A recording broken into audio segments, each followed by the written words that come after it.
LBC. From Global, leading Britain's conversation, The Nigel Farage Show. Mr. Nigel Farage. Thank you, Donald, and good evening, everybody. The World Cup football has started with Russia coming in with a strong win. No, I'm not supporting Russia, Mr. Verhofstadt, or anybody else that alleges that. But let's see how we get on. And the one thing that really made me smile today was the Mac cartoon in the Daily Telegraph sports section showed the England football bus. And one player saying to another, "We'll show Theresa May how to leave a group of 32 countries on a specified time date." And I thought that was really rather good, because kind of Brexit isn't really going that way, is it? In the course of the last hour or so, we have the Remainers flexing their muscles and saying they're actually rather unhappy. They think they were diddled a bit by Theresa May in terms of the amendments they voted for the other day. We'll come to that in a moment. But I was fascinated. The Daily Mail do have a knack of producing great front pages, and this one was absolutely no exception. Conspiracy in Smith Square. And there's a photograph there of Dominic Grieve, the chief plotter in the Commons, to get the Commons to have a, well, he says a final say, but many of us believe actually he wants a veto on Brexit. And guess who he's with there? My stand-in man on the Sunday show, Alistair Campbell. So it's a real coming together. Fascinating who's there. Professor Grayling, who comes on to LBC quite regularly, who seems to have been driven literally bonkers by the whole Brexit process. He's mad about the whole thing. We have former editors of Conservative newspapers, Liberal Democrat peers and MPs, Nick Clegg's former spin doctor, Miliband's former spin doctor, are coming together of people from all three parties. And where do they meet? Well, they weren't very subtle, were they? They chose the European Commission's HQ in Smith Square in London, which ironically, of course, used to be the Conservative Party's headquarters. So, the chances of them not being seen, I would have thought, were pretty limited. Why were they all meeting there? Well, we know why. Because they all want to stop Brexit. And the truth of it is, they've had a little bit of wind in their sails over the course of the last few weeks. Where the Eurosceptic Conservatives have gone, I have absolutely no idea. I mean, they've gone to ground. They seem to have given up completely on the idea that Brexit was about taking back border controls, and seem to be supporting the government, hoping and praying that it'll be all right on the night. But is it fair? Is it reasonable for the Daily Mail to suggest that this is a conspiracy? Is language like this useful in political discourse and dialogue? Well, I have to say personally, and by the way, we've seen this before, haven't we? We've debated enemies of the people when the Supreme Court judges made a decision. So this is not the first time we've looked at this kind of thing. But conspiracy, I don't think that goes anything like far enough. I mean, to me, they're colluding with foreign powers in Brussels. I mean, this mob are on Eurostar more than I am, and I'm an MEP, and they're off seeing Barnier on a regular basis.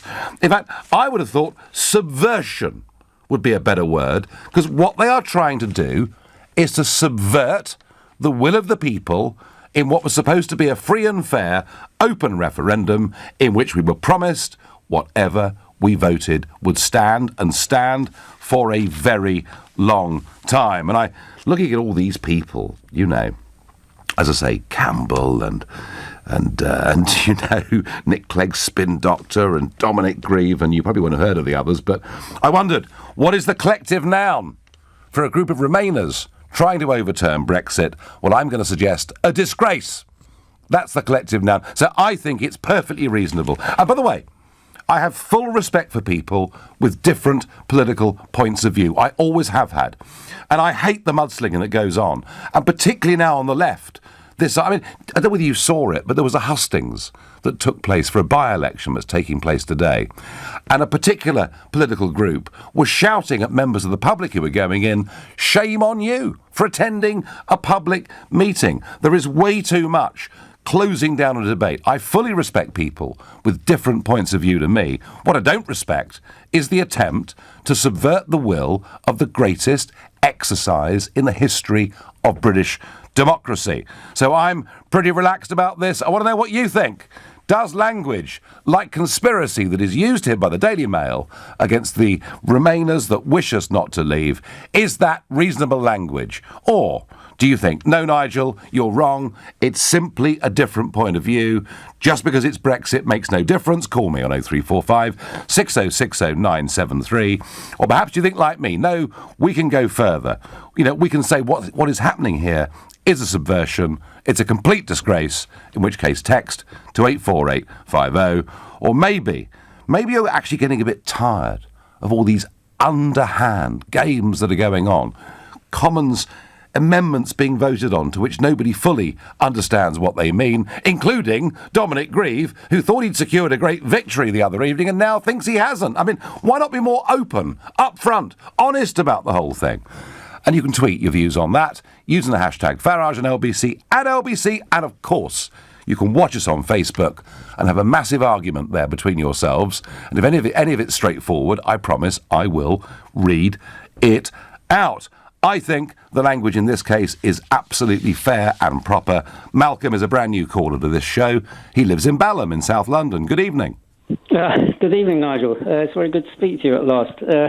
Welcome. Have you been struggling to get through, Malcolm? Well, I tried a couple of times and emails and various things, and I've been keen to share a few observations and comments with you. Well, I tell you what, now you've got your chance, haven't you?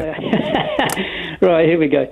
I was listening very closely to the show yesterday, and I was a bit confused by what was going on with all the kind of shenanigans and last-minute... Everybody is. Deals.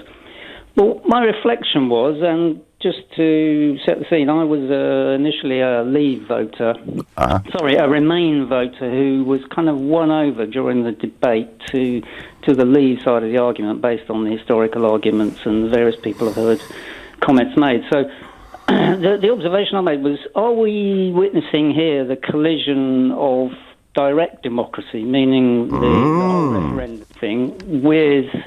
It's kind of colliding with the representative democracy, which is what our normal democracy is predicated on. Malcolm, you have put your finger on a very, very important point. I lead a group in the European Parliament, the EFDD group, the Europe of Freedom and Direct Democracy. That is the group I lead in the European Parliament. And I am a great believer, Malcolm, that since we've had the development of a career, professional, political class, increasingly, on great issues of the day, whichever side of the house they sit, in whichever country in the West it is, they have the same views. And I think direct democracy is a better and purer form of democracy. Yeah, it's interesting, because the way I was thinking about it, you could almost think that representative democracy failed in the sense that it didn't have the confidence to make such a large decision about the future of the country. So they escalated it to the population. The population made the decision, handed the decision down, but you then hand that decision back down to the representatives. Well, we weren't supposed to, Malcolm, because we were promised, we were absolutely promised they would abide by our will, but it's not working out that way, is it? Well, no, it's the representatives' jobs to enact it, but that's where the sort of all the shenanigans are going on. So I just think if you think of it as the failure or the shortcomings or the boundaries of representative democracy, is that where we're heading again? Is that where the conspirators are trying to get us to?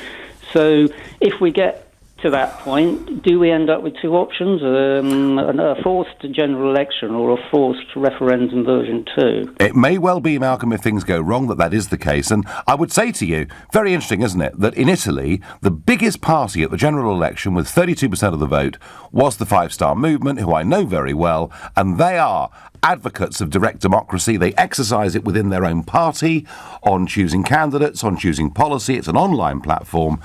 And they want Italians to have more say through direct democracy. And in Switzerland, they don't just have national referendums, they have referendums by canton. They even have referendums in local districts if there's demand on various forms of development. And you know what? Switzerland is one of the richest, most successful, peaceful, happiest countries in the world. Malcolm, I think the concept of representative democracy belongs way back in the last century. Yeah, just one more thing. I think if it did get to a referendum version 2, surely it must be the same binary question because otherwise, if they try and split the leave vote between things like leaving on WTO rules and or a sort of the EU negotiated thing, it must be a binary choice if we get to another one. I couldn't agree more. Malcolm, I hope it doesn't come to that, but my goodness me, the conspirators, or as I call them, subverters, who met at the European Commission office yesterday in Smith Square would love a second referendum. Mark is another new caller. He's calling from Hook in Hampshire. Good evening. Mr. Farage, how are you? I'm very well, thank you, and thank you for calling us. Good. I'm a big fan, first of all. First thing I want to say, before I get onto my point, is that, I think the byproduct of this indecision and the byproduct of what's going on at the moment is going to cause a general election. So you'd be a fool not to take control of your party again and certainly stand for election, because I think you'd win, and I hope you do. Thank you, Mark. Secondly, I feel like a clairvoyant, because I called up last week, unfortunately didn't get through. Right. And I was saying that what's going to happen is that we're going to put ourselves into a situation where the EU is going to say, well, hang on, all we need to do is give them a really, really bad deal, because they've now voted on the fact that they can vote whether the deal's good or bad. So if we give them a bad deal, then they won't leave. And it will delay the process and delay everything. And that is the collusion, Mark, that is taking place between senior political figures in our country and Monsieur Barnier, Verhofstadt and other awful creatures in Brussels. I don't think it's premeditated collusion. I think it's more incompetence. I think what's happened is we've gone into a negotiation with a person, unfortunately, that is unable and keeps flip-flopping from one thing to another and is unable to really state her case in negotiation and get what she wants. So therefore, she's lost the power and is now going to a situation where, and I'm coming from a layman's point of view, I don't really know politics that well, we've come to a situation where actually people get to vote on, or Parliament gets to vote on whether or not the deal is acceptable. So all they have to do is delay to force control in Delay Parliament. and make the deal impossible. Mark, let me ask you a very quick question. Time is short. If we'd had a better, stronger leader, would we be in this mess? We wouldn't know. I agree. Mark, thank you. I've got to go. Got to move on. Thanks for your call. Clairvoyant Mark there from Hook in Hampshire. You're listening to The Nigel Farage Show. Exclusively on LBC, and it's now 7:15. Nick Ferrari at breakfast every weekday morning from 7, only on LBC. An extraordinary day in Parliament started with an SNP walkout, although some members did subsequently return. What was it the SNP were trying to achieve? Neil Gray, who's the SNP's MP for Airdrie and Shotts. The people of Scotland were denied a voice and denied a say on very important Brexit legislation. But if you feel it so keenly, how come you and your colleagues are smiling and grinning, posing for selfies outside Parliament minutes later? Well, no, it was a very serious moment. Well, it's not. I've got the picture. It's like you're at a wedding. Nick Ferrari at breakfast. With The Times. Be not just informed, but well informed. PPI. One question. Why have you still not checked if you're due a refund, even if you don't know if you've had PPI? Surely it's worth finding out. All Fast Track Reclaim Needs is the name of your bank. We'll check for PPI on every credit card, loan and mortgage you've ever had. For a 100% free, no obligation PPI check, text YES to 82727. That's YES to 82727. Fast Track Reclaim. Text YES to 82727. Pick up the perfect Father's Day treat at Lidl, like a deluxe tomahawk steak for only $14.99 per kilo, a Hatherwood craft beer gift pack for only $7.49, and chimichurri chicken sizzle steaks for just $2.49. Plus lots more gifts to show your dad some love this Father's Day. Lidl, big on quality, little on price. Subject to availability, NI may vary, selected stores. Clive, Winston Wolfe, whale music? You must be one stressed out private landlord. Yes, I am! Your tenants are struggling financially and can't pay their rent. But you're with Direct Line. They'll repay any unpaid rent until your tenants are out. So drop the stress ball. It'll all be over soon. That's better. Claim back unpaid rent after 1 month's arrears with rent guarantee. Can your insurance do that? Search Direct Line Landlord. Cover purchased as part of legal expenses add-on. Qualifying criteria apply. Restricted claims for existing tenants in the first 90 days when product first purchased. Get carried away by the rugby as England take on South Africa this month. Watch every test live and exclusive on Sky Sports Action and Arena channels for £18 a month. Goodness, what a try! Can Eddie Jones deliver the goods, and will Cipriani step up to the mark? Plus, in the build-up to the World Cup, watch 8 more England matches only on Sky Sports Action and Arena for £18 a month. Search by Sky Sports now. Requires Sky TV subscription, 31 days notice to cancel, further terms apply. Exciting line-up here from the Lidl team. Budweiser, 4 cans, $3.99. Snacktastic tortilla chips, 69p. And Gallero Premium Lager, 4 cans, $2.79. The first half looks like a mouth-watering prospect. Lidl, big on quality, little on price. Subject to availability, selected stores. Prices in Scotland and NI may vary. Buddy will go to any lengths to fetch. So, Buddy, go forth and do your thing. And Pets in a Pickle Pet Insurance will make sure you're protected through high-speed chases, mid-air collisions, and beyond. Get a free quote today at petsinthepickle.co.uk. You're the last-minute babysitter who never wants paying. The voice of reason in the middle of a tantrum. The kind nurse, the wise teacher, and their fun-loving friend. So, happy birthday to the best grandma ever. Zing Flowers. Beautiful hand-tied bouquets delivered the very same day when ordered before 12 noon. Visit zingflowers.com. Zing Flowers. Amazing every time. The Nigel Farage Show on LBC. If Chief Tory rebel Dominic Grieve sits down with Alistair Campbell and a group of other very pro-EU politicians in the European Commission's building in Smith Square in London, is it, as the Daily Mail suggests, a conspiracy? Is that fair and reasonable language to use? I'd go further. It's a subversion. It's a complete democratic disgrace. We were asked to make this decision. And I doubt what's happened in the last 2 hours will cheer any of you up on either side too much. So Theresa May's flagship legislation has once more been thrown into doubt after the compromise designed to keep the rebels, the pro-EU rebels, on board has now been deemed unacceptable by them. So remember, May saw off defeat on the EU withdrawal bill a couple of nights ago by persuading them that she was giving them concessions that would address their concerns about having, remember, a meaningful vote. But today, the amendment's been tabled by Brexit Secretary David Davis, and it gives MPs no chance to block a no-deal EU withdrawal bill if agreement has not been reached by Brussels by the end of, well, by January 21st, in fact, next year.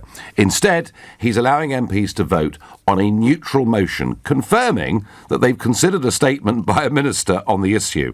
And crucially, the statement would be unamendable. And guess what? Dominic Grieve, yes, him again, he's everywhere, isn't he? Do you know, a week ago, none of you had virtually heard of this bloke, but Dominic Grieve has said that it is unacceptable in my view. It is not in accordance with the normal procedures of the House of Commons, and it totally negates the point of the amendment, which was to give MPs a say. So, she thought she'd won, but it looked like she'd lost. David Davis, from a Brexit point of view, is fighting back. Grieve is saying he won't live with it. This will go to the House of Lords next week. Guess which way that mob will vote? I think I know which way they'll vote. They will, of course, vote against the David Davis amendment, and then it will come back to the House of Commons. Whether it comes back to the House of Commons next week, whether that's put off until July, I think remains to be seen. But it is not over by a long chalk. Now, Tom on Facebook takes great issue with me. We talked earlier about direct democracy, about the people taking decisions, not our representatives. And Tom says, Nigel, I think you're using the language of the nationalists in the 1930s. It's a nice start, isn't it? And it undermines democratic institutions in this country. Tom, the democratic institutions in this country are completely undermined. In fact, they're whole below the waterline because of the way they've behaved in the past and the way they've behaved this week. I can't think anybody thinks this is the right way to do parliamentary business. If you think I'm wrong, tell me on 0345 6060 973. Craig says, of course the language is fair. Not only is it fair, it's the truth. They're conspiring to stop Brexit. Paul says, Nigel, you can't moan about the EU saying it's a dictatorship while not wanting Parliament to get a vote on leaving. Paul, The whole point of the referendum is we were told normally in a representative democracy, we make the decisions. This time, you are making the decision. We were told that. We were told our decision, to quote David Cameron, would be final. We're finding out that it's not. And Magda on Facebook says, why are the government and the House of Lords arguing over a vote that's already been decided? I refuse to vote again for any election until this is sorted. And Magda, we had a lot of that last night. Some people last night ringing up angry, others so disillusioned with the whole process. And I met fishermen in Cornwall last week who felt like this too, that they're just saying, if we don't get Brexit, we're just never going to engage in the democratic process ever again. So we are not, I would suggest, at a great point with all of this. Phil, another new caller, lives in Cobham in Surrey. Good evening, Phil. Hi, Nigel. I just wanted to say, I agree with a lot of what you're saying, but firstly, I don't think your collective noun actually goes far enough. What, a disgrace? Yeah, I think traitors. The T word. Yeah, well, a traitor is anybody who acts against the interests of the country of which they're a national. And during the referendum, it was made very, very clear that Brexit meant Brexit. It meant leaving the European Courts of Justice. It meant leaving the single market. Now, the people that are voting against this are effectively ignoring the democratic process. And I wonder, you have people like Alistair Campbell, one of the most Machiavellian, unelected people who've had their fingers in the political intrigue in this country for some considerable time, a great friend of Tony Blair, who's never got over never being able to be EU president, or yep. of the Commission or yep. the Parliament. And it would be interesting to see what was promised to all of the people that met with the EU this week. Whether, if we have... Jobs for the boys, Phil. That's what it's all about. Jobs for the boys. Exactly. 16% top tax rate. But, Phil, your point, and I'm completely with you, but the other side argue back that actually it's in the interests of the country to overturn the referendum because, as Philip Lee, the junior minister who resigned his post, the Tory MP for Bracknell, said, we're not clever enough, Phil. We need to be protected from ourselves, as we were over the death penalty. That's the argument the other side used. And there's a word we could use for them on that, but we can't broadcast it on LBC right now. Well, I would argue very much against that. I've got an honours degree and actively campaigned for Brexit. Oh, I thought we were all stupid. Well, allegedly so. But no, I actively campaigned against it. And what I would say is the argument against the point that they would raise, that you've just highlighted there, is you then look at the embedded career politicians. Now, Stephen Kinnock, being very much a case in point, never had a proper job. Parents are sitting in the House of Lords, have been EU commissioners, yet when Kinnock was in the House of Commons, spoke out against the EU, spoke out against the House of Lords. But he's had a very, very lovely trough for his rather wordy snout. So, well, I'm not sure. I'm not sure he has. You could argue his parents had done very well out of the European Union. Neil Kinnock, and that would be true. And that would be true. And there we are. We've all got our price, haven't we? Because Kinnock, of course, campaigned vigorously against membership in '75. Phil, let me ask you a question. The one thing this week that really shocked me more than anything was to see the interrogation of Andy Wigmore and Aaron Banks and the whole room, every MP was a Remain supporter and still is. Yeah. And nearly all of them represented Leave constituencies. Isn't it about time, Phil? Isn't it about time, rather than just the Daily Mail giving us an opinion, and I think they could have gone further in this case, isn't it about time that Leave voters in Leave constituencies let their Remain MPs know what they think about this? Oh, definitely. But, I mean, to the point you just raised there about Aaron Banks being hauled before a parliamentary committee for alleged Russian links, it's gone very quiet on Peter Mandelson's Russian links, some of which he has picked out. Well, I don't know about that. Phil, I have to be very careful about things like that without allowing Peter Mandelson to come on, and that would really spoil my evening. So we must be careful about that. But Phil, let's start to put some more pressure on our MPs. Now, you live in Surrey, and if you look at the map of England and Wales, the only local government areas that voted Remain were London and, yes, your county of Surrey. So you better go and speak to your local representatives, Phil. Well, I have spoken to our MP Dominic Raab on it, who I believe he's okay. He's okay. Yeah. So very much pleased that he's respecting the national vote, which was what it was all about. It was a national vote. No, Phil, great points, great call. Thank you. Nigel, of course there's a conspiracy against Brexit. These Remainers will carry on trying to stop it.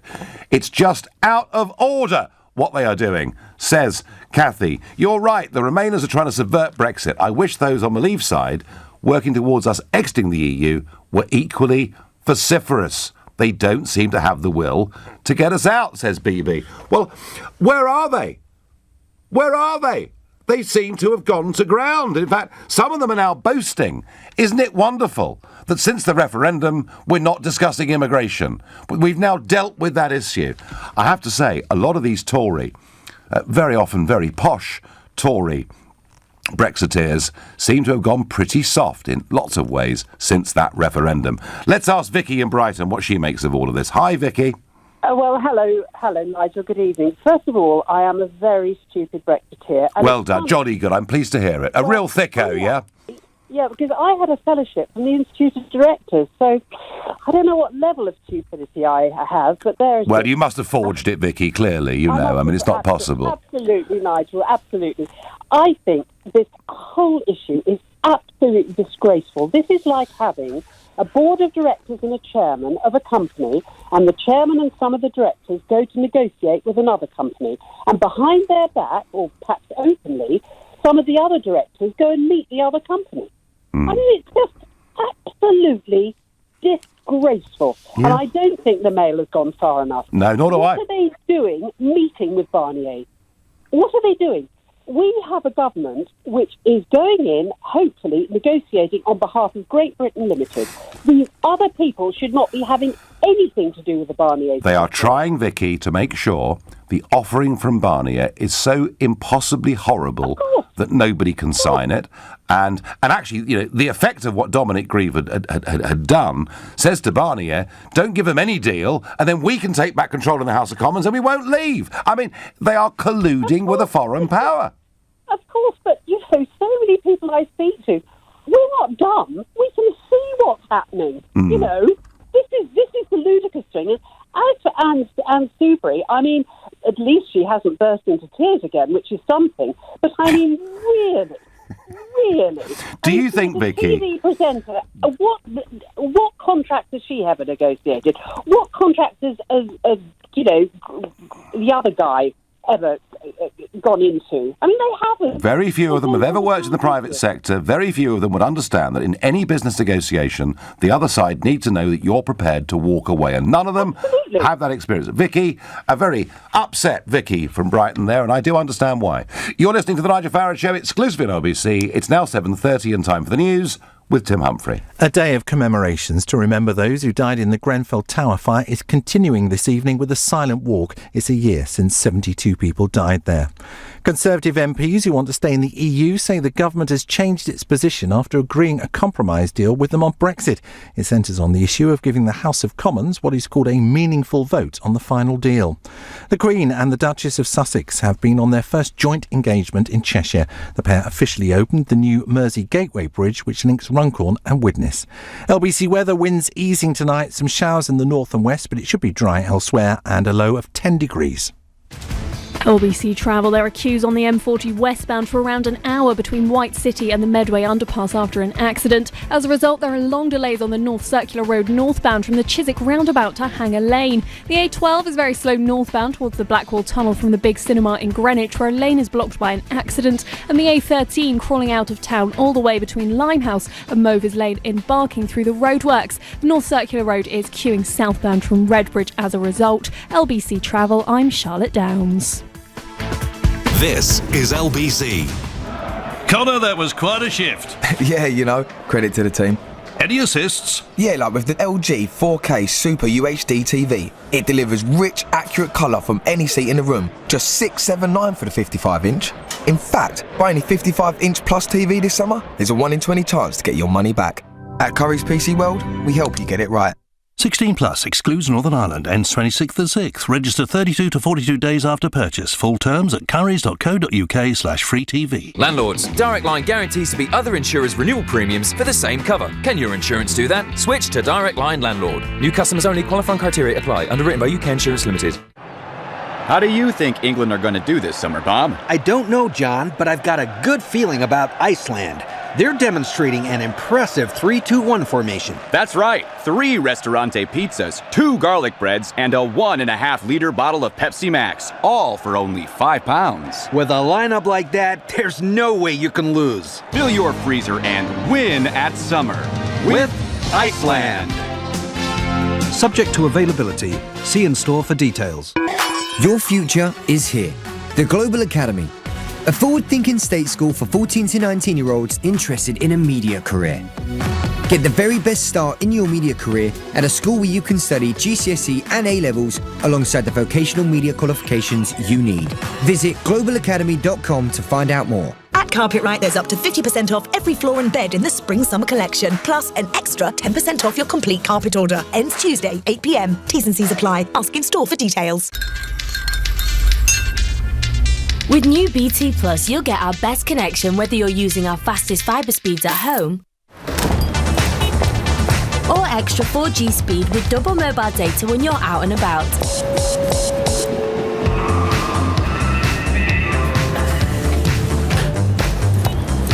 Wherever you are, whatever you're doing, you won't miss a beat. New BT Plus, fibre and 4G together. Our best connection in and out the home. BT, be there. Keep connected promise, extra speed 4G and double data on BT Mobile. Speed varies by location, coverage and demand. Order beautiful letterbox flowers from zingflowers.com. Next weekday delivery available at no extra cost. Zing Flowers. Amazing every time. The Nigel Farage Show on LBC. Call 0345 6060 973. When political figures as diverse as Dominic Grieve and Alistair Campbell meet together at the European Commission with a group of their friends, is it fair for the Daily Mail to call it a conspiracy? Some of you, myself included, think we could use words even stronger than that. But before I come back to that, a related issue. Government announcement this morning, immigration rules to be relaxed for non-EU doctors and nurses. A lifting of the cap because we desperately need people to come in and work in the National Health Service. 2 things to say about that. Firstly, from this Conservative government, all you will get ever is immigration rules relaxed. Any of you that voted Conservative in the last 3 general elections where they told you they would reduce the net numbers to tens of thousands a year, you were simply lied to. You've been had. On the specifics of the health service, I want to go back to what was said by the Don Valley Labour MP Caroline Flint yesterday when she was speaking in the House of Commons during the EU withdrawal, because I think it's very relevant indeed. My constituents who have been insulted, those Leave constituents, day in and day out by some of the comments in this place and outside, are not against all migration.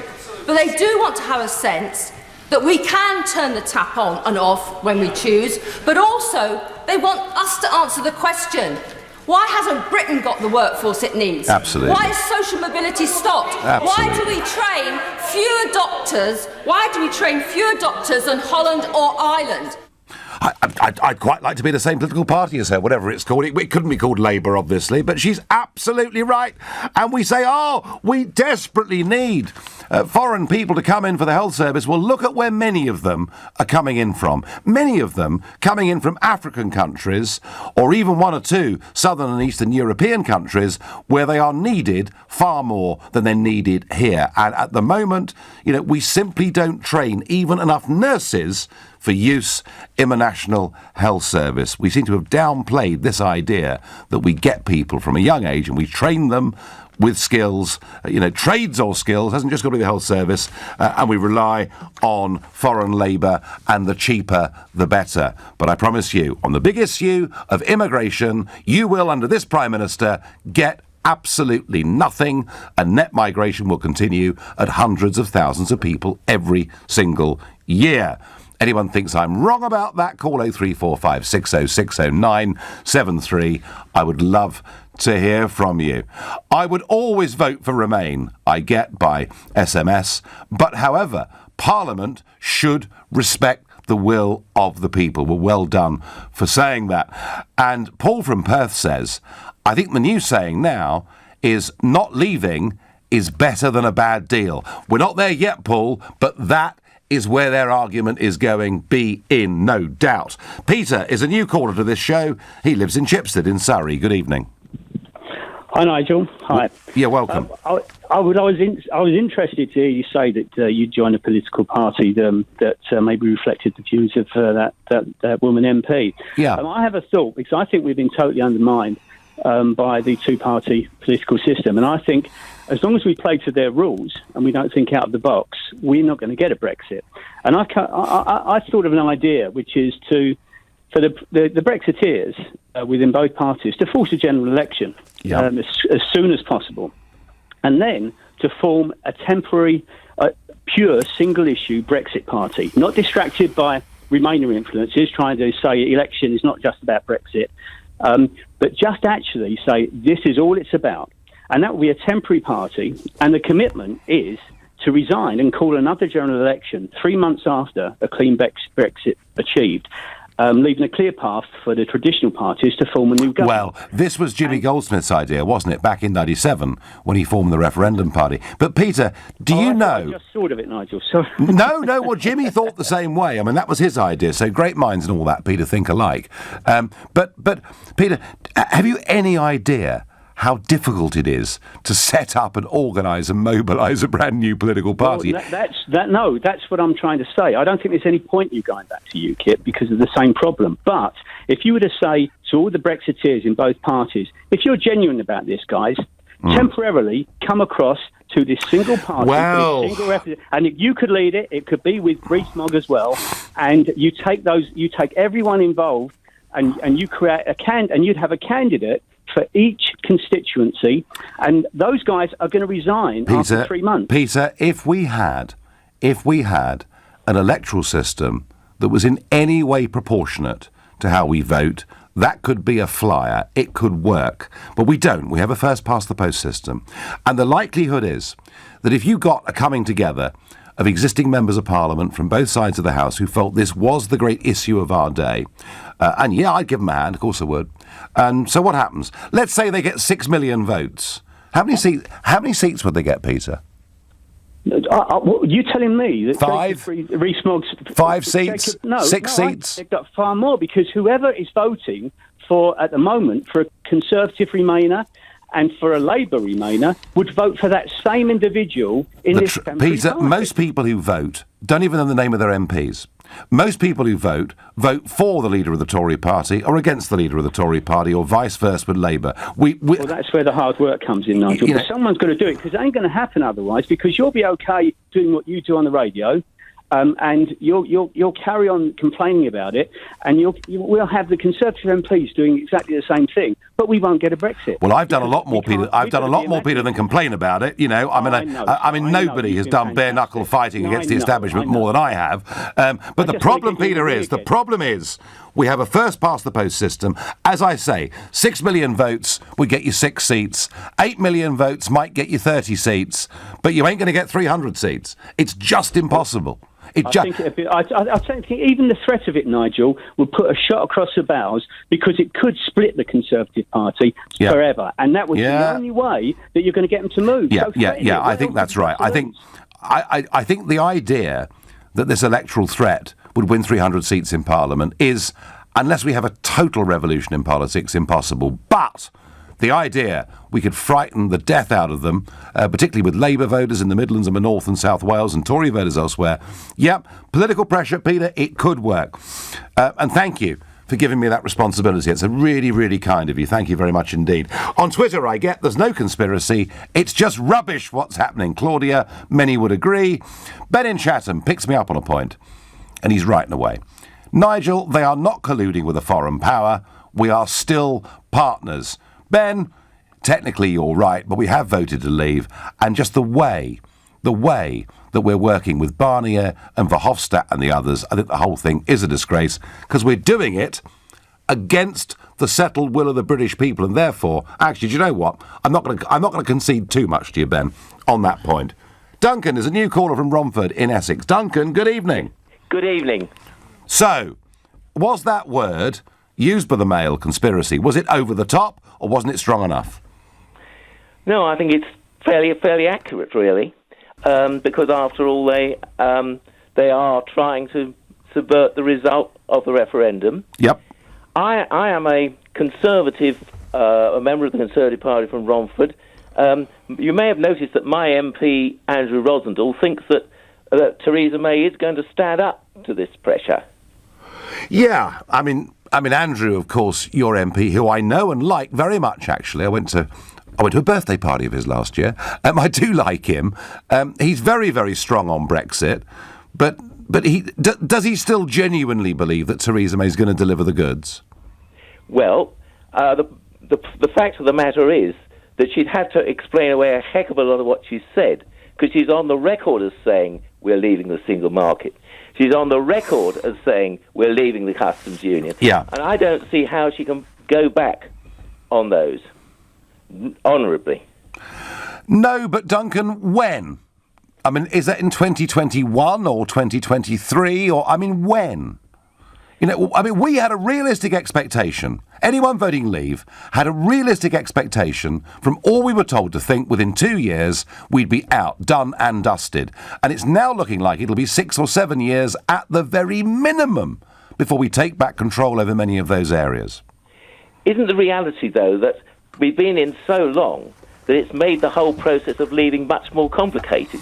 And therefore that's a large part of the explanation for the delay. Well, it's complicated if you don't believe in what you're doing, I suppose. I mean, is there a lot of work to do, Duncan? Yes, there is, and it's shameful that the government had made no preparatory work at all on this. Listen, Duncan, Andrew can keep faith in his party leader. I fear this is beginning to slip through her fingers. Well, I hope that's not the case, but we'll have to see. We'll have to see. Duncan, thank you very much indeed for your call. You're listening to the Nigel Farage Show exclusively on LBC. It is now 7:45. Coming up at 8 on LBC, Clive Bull. Theresa May faces a fresh crisis as she fails to appease the Tory rebels. With her leadership looking increasingly at risk, what would be the alternative? Clive Bull on LBC. Exciting line-up here from the little team. Budweiser, 4 cans, $3.99. Snacktastic tortilla chips, 69p. And Gallero Premium Lager, 4 cans, $2.79. The first half looks like a mouth-watering prospect. Little, big on quality, little on price. Subject to availability. Selected stores. Prices in Scotland and NI may vary. I'm here live at the Coach and Anchor, surrounded by ecstatic fans after that incredible match. Beside me is the man of the moment, Ryan, and his Visa contactless card. Ryan, what a move. Can you talk us through it? Well, I was at the pub and I saw it was 3 deep at the bar and I'm not missing a second of the match. So I tried a new trick and paid like Zlatan. I went above the crowd and tapped over their heads with my Visa contactless. Easy as that. What a legend. You want to enjoy every FIFA World Cup moment. We make sure you never miss a second. Pay the fast and easy way with Visa contactless. Subject to bank T's and C's. That's a Swale heating engineer setting off to help another customer. We have over 250 highly qualified engineers on hand 24 hours a day, 365 days a year to deal with your boiler installations and emergency breakdowns. Visit swaleheating.com. Rely on us to keep you warm. Your data matters to the NHS. Information about your health and care helps us improve your individual care, plan your local services, and research new treatments. The strict rules about how this data can and cannot be used have been strengthened. We're committed to keeping your information safe and being clear about how it is used. You can choose whether your confidential patient information is used for research and planning. To find out more, search Your NHS Data Matters. This has been brought to you in association with the Information Commissioner's Office. Landlords, Direct Line guarantees to beat other insurers' renewal premiums for the same cover. Can your insurance do that? Switch to Direct Line Landlord. New customers only. Qualifying criteria apply. Underwritten by UK Insurance Limited. Connor, that was quite a shift. Yeah, you know, credit to the team. Any assists? Yeah, like with the LG 4K Super UHD TV. It delivers rich, accurate colour from any seat in the room. Just $679 for the 55-inch. In fact, buy any 55-inch plus TV this summer, there's a 1 in 20 chance to get your money back. At Curry's PC World, we help you get it right. 16 plus excludes Northern Ireland, ends 26th of 6th. Register 32 to 42 days after purchase. Full terms at currys.co.uk/free TV. It's in my hair, my eyebrows, it's even up my nose. They make painting look easy on the telly, but let me tell you, it's not. The wall looks like it's been finger painted by a giant child. Who's going to rescue this? Oh, relax. It's Trust a Trader. Actual professionals who know what they're doing and don't leave the place looking like, well, my face. Now I can concentrate on the important stuff. Whispering peach or dirty mayonnaise. Visit trustatrader.com. Trustatrader.com. Leading Britain's conversation. The Nigel Farage Show. Tweet at LBC using the hashtag #FarageOnLBC. There's a conspiracy that took place yesterday in Smith Square, according to the Daily Mail, with people like Dominic Grieve and Alistair Campbell present. They're trying to stop Brexit. Yes, they to stop Brexit. Now, Pam takes the view on Twitter. She says, if you wish to redefine conspiracy as fact-based, intelligent and widespread concern about the devastating impact of Brexit will have on our country, then yes. Yeah, Pam, that's fine. But, old Campbell here, now, he was behind Tony Blair when Tony Blair tried to take us into the euro, which would have been a disaster. He was wrong then, and I believe he's wrong now. And even, Pam, even if Alistair Campbell and the others believe in their hearts that Brexit's a mistake, what about democracy? What about the result of the referendum? And can you not see, Pam, why so many callers and texters and tweeters and Facebookers are so angry when people like, the Bracknell MP, Philip Lee, tell us we need to be protected from ourselves because basically we're pretty thick. It's about whether you agree with it or not. It's about democracy. JC on Facebook says, since we've been in the EU, this government has just got used to taking orders from the EU and we've forgotten how to govern ourselves. And JC, that's right. Which is why I have to say, Michael Gove, putting forward his plans for how we'll run agricultural subsidy in the future with much, much better, greater environmental benefit. He's one of the few ministers really looking and thinking beyond what will happen, once we've left the European Union. Michael, you're doing a great job on agriculture. You're making us think. Can you please do something about fisheries? Then I'd really be happy. Now let's go to Victoria, who's a new caller to the show, and she's calling from Lincoln. Good evening, Victoria. Good evening, Nigel. I'd like to take up what one of your last comments that you read out. Yep. That we've been in the common market, the European Union, for over 40 years. Yep. I remember the first referendum. I still got the posters. Right. Bill Sprouts Bureaucrats was one of them. I still got it. Right. Once the decision was taken by the majority, and it wasn't that big a turnout, to stay in, that was it. The argument was all closed down. All three political parties, front benches, whether in government or out of it, all said the same thing. They became tailor's dummies. They just nodded through whatever was done. There was no real discussion on the various treaties. And anybody who really objected, certainly in the Tory party, were called bastards. So the Leave voters, Victoria, the lesson of 75 is that the Leave voters accepted the result and just got on with it, yeah? Yep, that's exactly it. But what seems to be happening now is that for the first time for over 40 years, Parliament has come alive again. They're actually discussing it. In a way, 2 years after the referendum, they're still arguing about it. We've never heard these arguments before. It's frustrating, but it's actually what our politicians should have done. Yeah. Do you know, Victoria, I've long held this view that if we get a proper Brexit and we're actually back controlling employment legislation, environmental law, all of those things, trade policy, all of those things, I think, Victoria, it would completely reinvigorate our democracy and make general elections and voting really, really matter. Yes, yeah, absolutely. I agree with you entirely. It's been so so frustratingly dull and boring, which is why the turnout at general elections has gone down and down. Yeah, and I think actually our political figures have got more boring too. Victoria, thank you very much indeed, and very fair point she makes that 40 years ago we had this referendum. The Leavers lost, they accepted the result, we moved on. The only difference is the margin then was bigger than it was this time round. OK, where are we going here? I voted Leave, but I'm glad the government is allowing more immigration. That's what I voted for our government to determine policy. Kieran, we did vote for our government to determine policy, and I do get that, and we should be debating that sort of thing at general elections. However, Kieran, you know, without the belief in taking back control of our borders and reducing the sheer numbers coming in, the Leave side would never, ever have won. Daniela is calling from Maidstone, a new caller to this show. Good evening, Daniela. Good evening, Nigel. Cards on the table. I was a Remainer. Yep. I am a Remainer. However, it's a democratic vote, and I do think we should just get on with it to get rid of uncertainty. However, I did take slight objection to your comment about the alteration of migration targets for NHS workers, because I feel like you've oversimplified it slightly. Well, I made 2 points, Daniela. My one big point was that under this government there'll be no reduction of immigration per se, and my point about doctors and nurses was we should surely be training and planning ahead.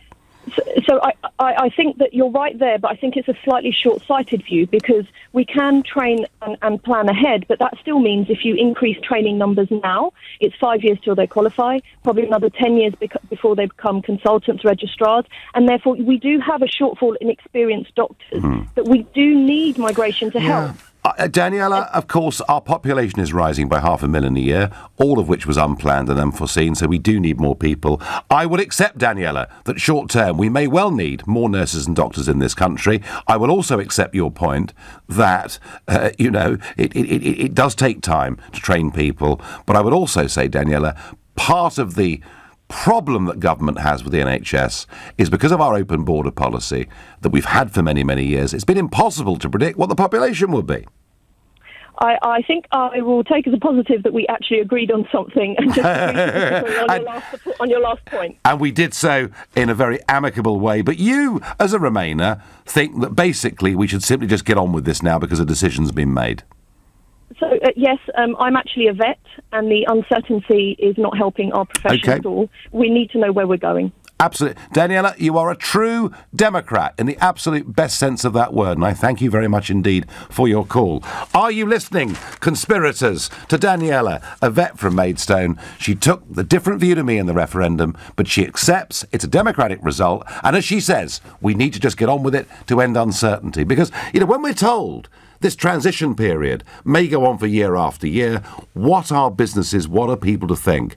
Even if some of the outcomes of Brexit short term don't suit every business, the point about people in business is you give them the hand of cards and they will adapt and adjust and play with them. That is how the free market actually works, folks. It really, really is. Nigel, if Theresa May had been a stronger leader, she would have put these Tory rebels in their place or rejected them from the party, says Mark. Well, yeah, but it's a bit late to do that now, given where we are. She should have made this clear from the very start, in my view. Ken is a new caller from Dulwich in South London. Ken, hello. Hello, Nigel. Nice to talk to you. Nigel, I just wanted to make a comment about something you said earlier to the gentleman who was talking about the single-issue Brexit agenda in a possible forthcoming election. Yeah, you said in response, you said that most people don't even know the name of their own MP. Yeah. And I just wondered on that basis how you expected people to understand the terms of the reference, the terms of the referendum, which they all voted for. Because, Ken, there are somewhere between 5 and 10 political figures in this country who are known by the majority of the population. Mm-hmm. And they were always going to be the most influential people in terms of people making up their own minds and listening to the arguments. And the interesting thing, Ken, was this. Every single one of those frontline, well-known public figures in that referendum, every single one of them said that if you vote to leave the European Union, and some thought it was good, some thought it was bad, but if you vote to leave the European Union, it means leaving the single market and customs union. Ken, the terms of this could not, frankly, have been clearer. Well, I take what I understand what you're saying, but I think what you're saying is basically that it was easy to persuade people because they were ignorant of the facts. And what I could suggest is an idea for a second referendum. Because not again. Well, let me just say this now. Go on, it's all right. Go on. You haven't heard it before. I don't know. Hope not. But I think it's really important to bring the country together. And if we were to have another referendum, based first of all on a vote saying if you were to have another chance to vote, which would you change your mind as to the way you voted originally? And if, say, for example, 60% of people voted to say that they would change their mind in the event of another referendum, then on that basis we could hold another referendum to see which way, in fact, people would choose to go after that. Isn't that a bit complicated, Cam? No, I think it's really easy. I think that's a way of bringing people, the country together, because it wouldn't be a loaded question initially. It would be just, have you changed your mind? But Ken, this wasn't the best of three. It was a referendum, and I, rather like Jacob Rees-Mogg, I'm in favour of a second referendum in 30 years' time, once we've seen how Brexit works. I don't think your plan works, but I know you hold that view with great sincerity, and I thank you very much for your call. Nigel, I'm an EU citizen. I've lived here for 32 years. I've got my own consultancy business. If I could have voted, I would have voted Remain. However, today, I would say, just get on with it. And that's the view that genuine Democrats will take. And what is happening here isn't just a conspiracy. It is an attempt to subvert the will of the people in what was the greatest democratic exercise ever in the history of this country. I don't think these people know just how much anger potentially they're going to stir up in this country. You've been listening to the Nigel Farage Show here on LBC. I'm going to be back here on Sunday morning at 10 a.m. At 10 tonight, it's Ian Collins. But up next, it's Clive.